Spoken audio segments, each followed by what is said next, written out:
Hi! Magandang po ulit araw sa inyong lahat. Ngayon may naisip po ako, no? Bago po tayo maghiwalay-hiwalay ulit, no? Kunin po natin ito. Magbibigay po ako ng monology sa isa sa inyo. Anong message, no? Ano sa iyo at sa person mo? 1, 2, 3, 4, 5. 1, 2, 3, 4, 5. Ay, hindi. Isa na lang muna po, no? Okay. 1, 2, 3, 4, 5. Okay, gagamitin natin ang iba't ibang cards natin, no, sa fairies. Wait.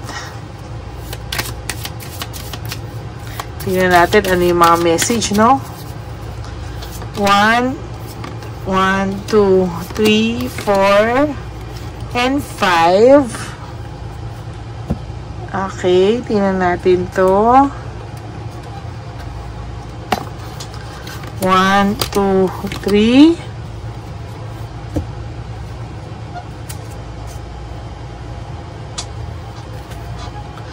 1, 2, 3.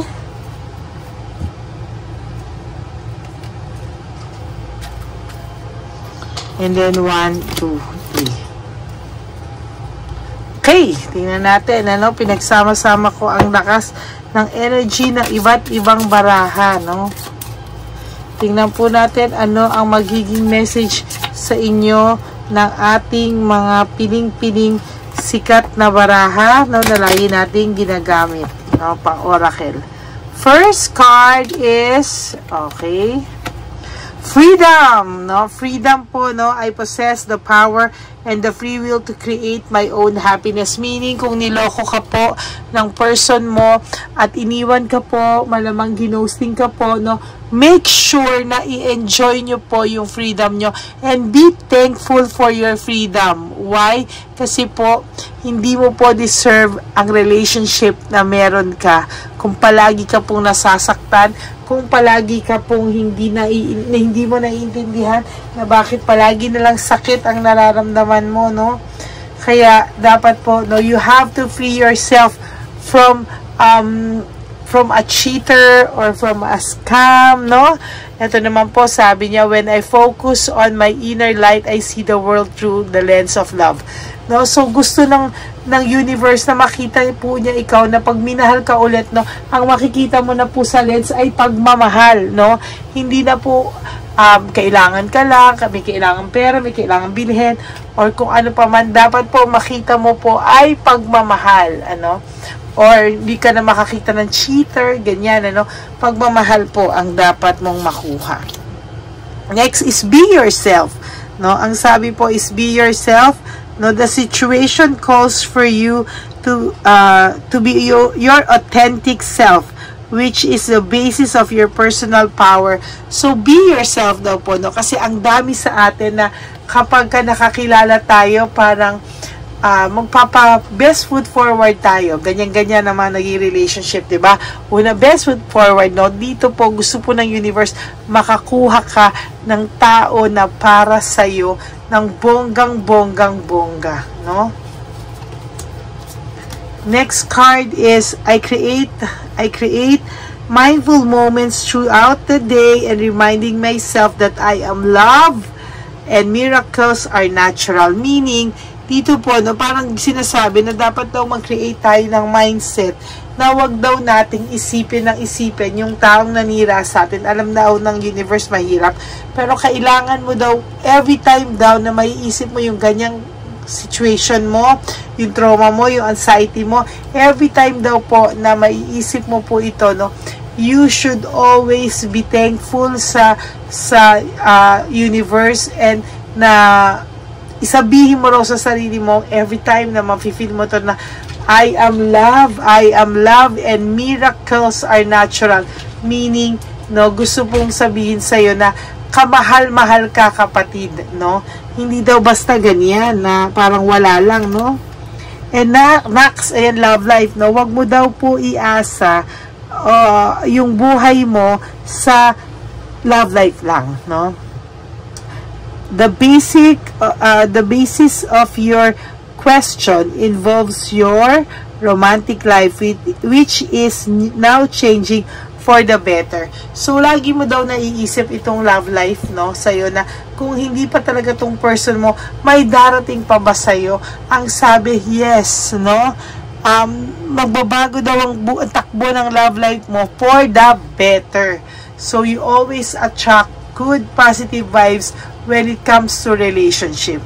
Ako, sabi ko nga po sa inyo, matapang ako sa lahat ng bagay, pero takot ako sa mga sakit-sakit. Sa check-up, yan ang talagang nagbibigay sa akin ng panic and anxiety. I don't like going to the hospitals, pero kailangan po talaga, no?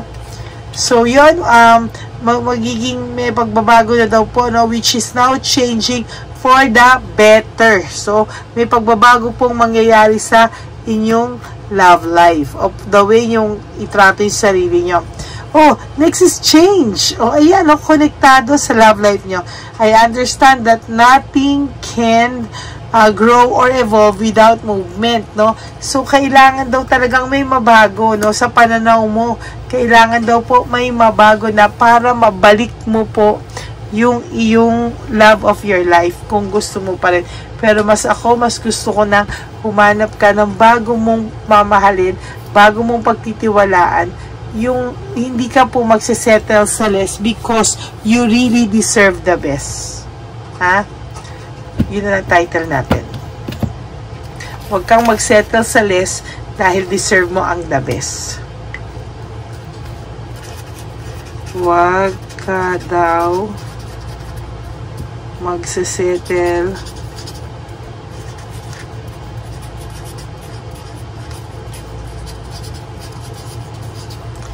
because you deserve the best. Yan. So, ayan po yung ating sinasabi, no, na walang magbabago kung hindi ka magbabago, no? And then, practice. Yan ang sinasabi, no? With daily practice, you can polish your skills and talents. Ito is about love life. Meaning, adjust. It's parang ganun yung pinaparating ni universe na wala na siya sa buhay mo. You have to practice all by yourself. If you need to drive, mag-practice ka mag-isa mo. If you have, alam mo yun, yung magbago ka ng mga lugar-lugar sa bahay nyo, ganyan.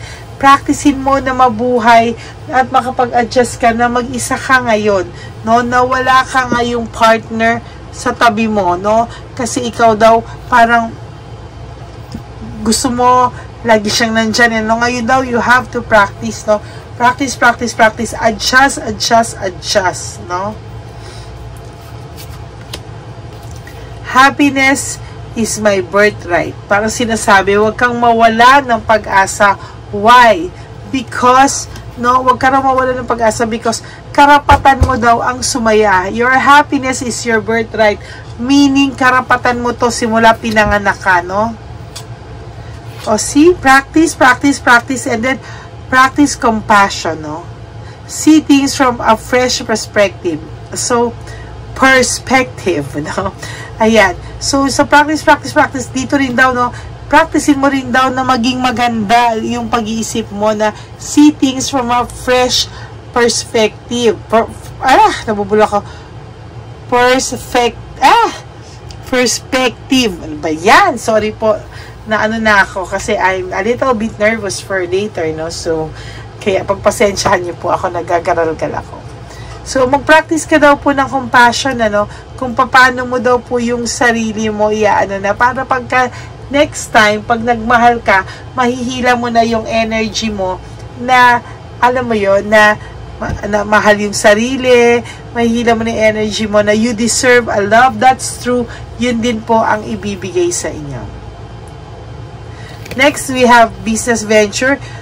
Trust and follow your ito po ay para sa mga gusto ng career opportunities at new business. Alam nyo po, sa totoo lang, for those of you na nag-apply, no, at gustong maglumipat ng trabaho, go ahead, subukan nyo po because nakakakita naman po ako ng ito ay isa sa mga makakatulong sa iyo para ikaw ay tuluyan ng makamove on sa taong ito, no?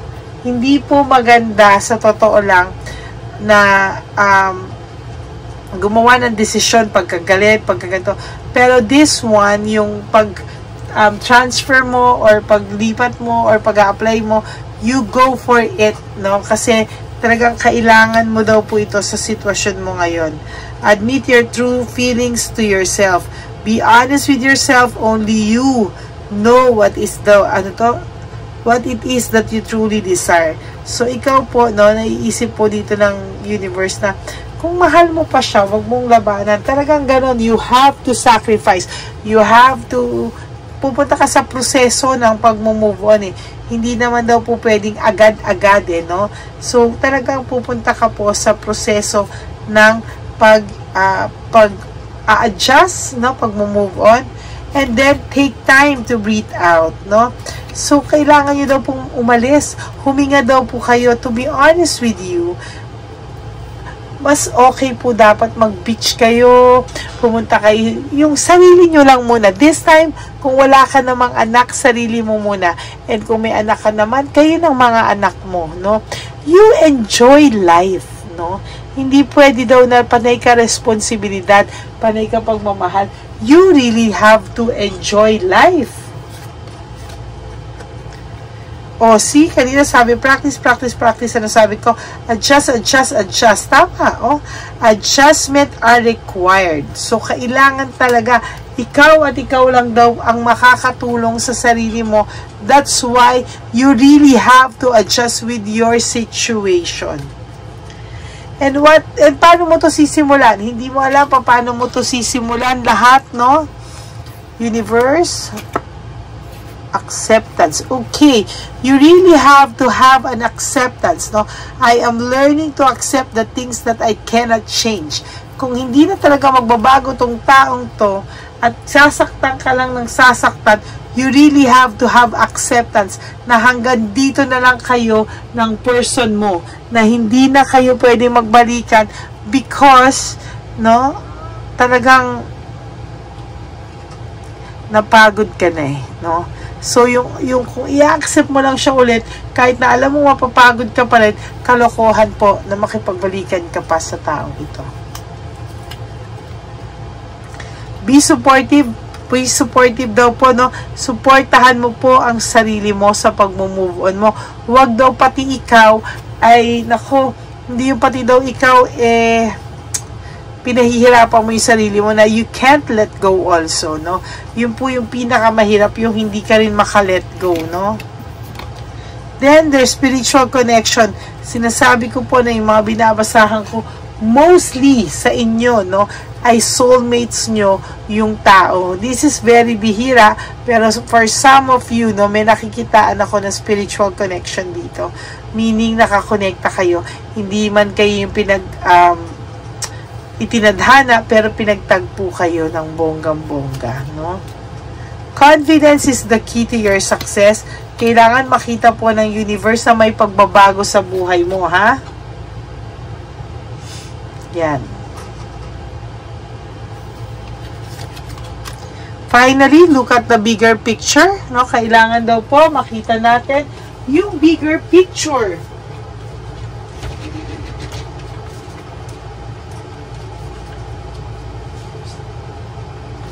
Kailangan po, no, i-analyze mo.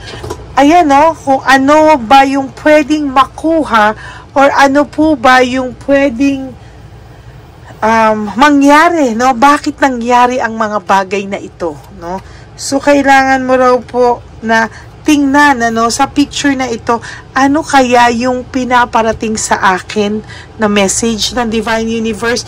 Bakit nangyari ito? Then, from there, marirealize mo bakit. And it's really all about love pa din. Ayan. Bring love into the situation. So, lahat po ito, no, ay hinahanda ka po para when you have someone ulit na mamahalin mo, kung siya man to or hindi, kung makatagpo ka man ng bago o ano ang gawin sa iyo ng universe sa sobrang dami nyo, no, ay alam mo na sa susunod kung paano mag-handle ng sarili mo pag nagmahal ka. No? Alam mo na yung value mo, Alam mo na hindi ka tatanggap at magsisettle sa less because you really deserve the best, no? So, yan po, no? Yan po ang reading natin ngayong pangalawa, no? Sa araw po ng Biyernes, no? Pagdasal niyo po ako, no? At hindi pa po ako. Ito po ay sinut ko bago ako umalis. So, most probably, hindi ko pa po alam ang resulta ko. Pero I am asking for your prayers, no? Right at this very moment, please pray po hanggang hindi natin nakuha yung resulta na tayo po ay pagpalain na nawa, no? Na healthy tayo, no? And for those of you who wants to have a private reading with me, you can always message me po sa Lady Lee Elena. That's L-A-D-Y-L-Y Elena, no? Yan po. Then, mag-uusap po tayo dyan at malalaman natin that's very confidential between you and me lang po. Alam po yan ang mga nakaka-private reading natin. Okay? So, maraming pong salamat ulit, no? And may God bless you all. Have a wonderful day ahead of you. And God bless you po, no? Huwag niyo pong intindihin yung mga nararamdaman nyo. Pagka ganyan, maghugas ka po ng asin. And always pray. Say a little prayer. Pumikit ka po and say a little prayer na, Jesus, Divine Universe, I surrender all the things that I cannot control pagdating po sa nagbibigay sa akin ng sakit sa love life ko. Alam ko po na kayo po ang great great writer, no? You write my love story, no? So I let go and let God write my love story. Okay? So, yan lang po, no? Have a wonderful day ahead of you. May God bless you all. I love you all. To my Lady Elena family, friends, and subscribers, mag-iingat po kayo at mahal na mahal ko po kayo. Marami po salamat sa patuloy niyong pagsuporta sa akin. Yan. So, marami pong salamat. Pasensya na po kung mahaba ang pila sa private reading. Kasi po, nagbawas po talaga ako para rin po sa health ko, no? Nagbawas po ako ng konti. But, I'm still here for you. Kailangan nyo lang po mag-intay sa schedule nyo. And for sure, it is worth the wait. Okay? So, maraming salamat po. And, continue to be a blessing to others. May God bless you. I love you all. And, God bless you. Bye! I love you. Bye!